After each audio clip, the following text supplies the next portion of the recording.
So back to the agitated apes. Monolith comes down. Yeah. Okay. Now and then the question becomes, and it's a question. It's not an answer. It's a question. Is that technology or is that spirituality? Well, what I don't know, but what it definitely is something from not Earth. Oh, absolutely. Okay, because there's nothing like.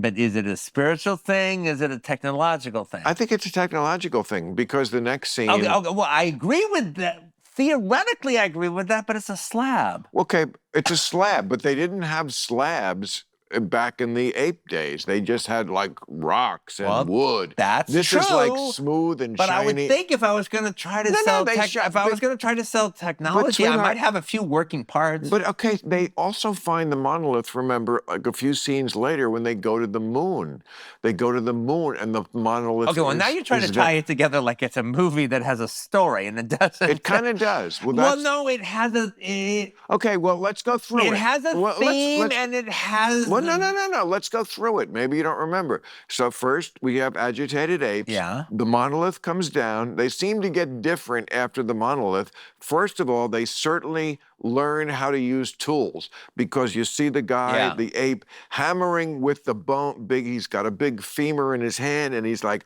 okay, so we see he's learned how to like do things with technology, and he throws the bone up in the air. It becomes the spacecraft. Yeah. Iconic. Yeah, absolutely.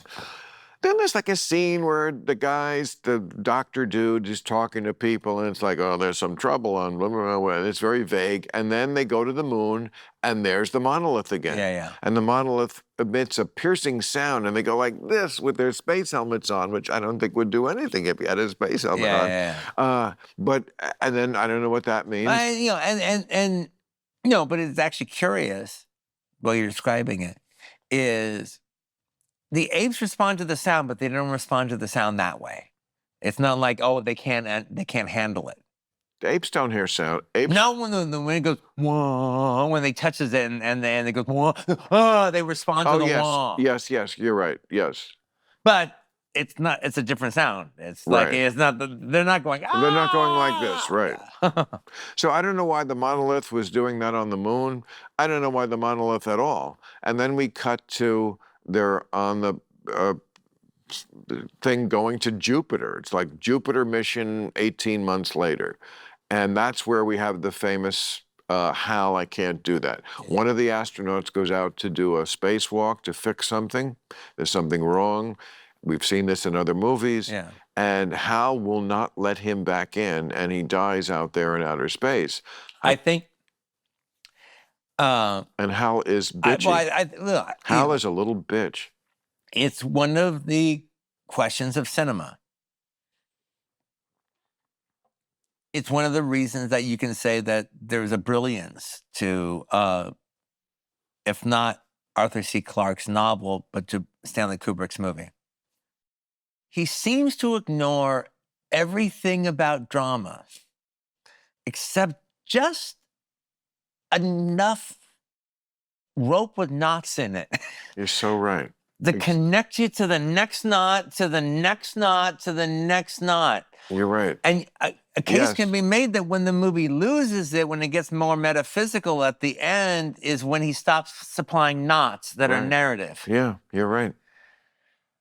And the knots don't need to connect to each other. They just need to get you forward. And they do. And they do. Like it's, I mean, like there's a very interesting scene where he's watching the news from home. They say there's a 7-minute delay, but thanks to editing, we're... And they're interviewing Hal. It's like, our spaceship here going to Jupiter. And what year must this be? I mean, Jupiter is a really long trip. And what do you do when you get there? Not like you can land on it. Anyway, we're talking to our astronauts who are going to Jupiter, and 2 of them are in suspended animation. They apparently had that back then. Yeah. And 2 of them are around. Oh, I had that from Planet of the Apes. I'm all good. Yeah. I understood that. Okay. And then we're going to also talk to Hal. Hal is the HAL 9000 computer. And by the way, And is this like show, another crew this member. show is And very then- much like Entertainment Tonight, but for like but for Well, astronauts. No, it's a nightly news. This is a big news No, but story. it's done as if it's Entertainment Tonight. It has, and he's listening to it like he's listening to his report on Entertainment Right, Tonight. he's eating his like space food, which is like compartmentalized, but he's watching it on the news. Now, I thought it was very BBC, and they're trying to do it straight. I thought it was And then- very much like Okay. you've done Angie, and you're watching the Entertainment Tonight special on Angie, and here comes your guy. Yeah, well, that's what you think because you've probably smoked too much pot. Anyway, I thought it was more like the BBC. And anyway, he is interviewing, and then the guy interviews Hal. And Hal, again, it's like, I don't remember this from the first time I watched it, but when I saw it recently, I was like, wow, how is to be this prescient in 1968 about what we are absolutely talking about today? AI in 2024, like how that's exactly what we're talking about now. Are the computers taking over? And when they do, will they be this bitchy? Okay, Because the computer is such a bitch. And a little, like everything is like at the end, like like Dave, I'm sorry, I can do better. I made some poor decisions. It's like a relationship fight they're having with a fucking computer. Here's the thing that I think you kind of. Hey, thanks for watching the clip. Hit the subscribe button now so you never miss out on our Club Random content that's posted daily.